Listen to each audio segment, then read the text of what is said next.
What is up everyone, in today's video I am going to show you how to set up brother MFC L5715DW printer or download and install drivers.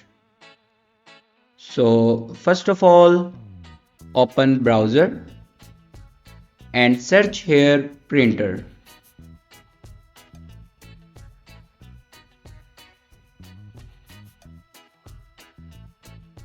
Now click on official website and here you can select a window and then click on OK.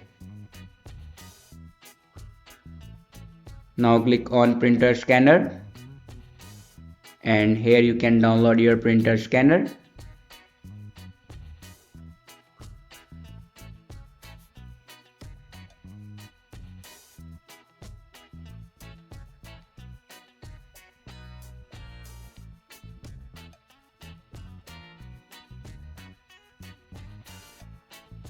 After download your printer scanner, then open your downloaded files and here you can install your printer scanner.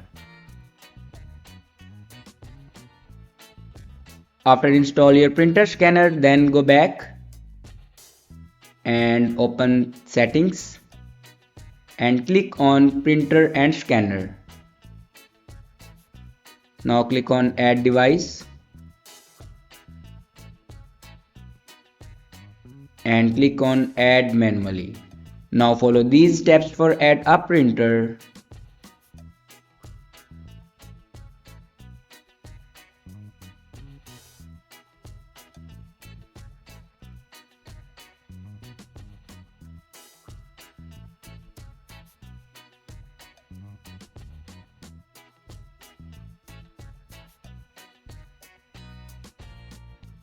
Now here you can see my printer will be added. Thanks for watching this video.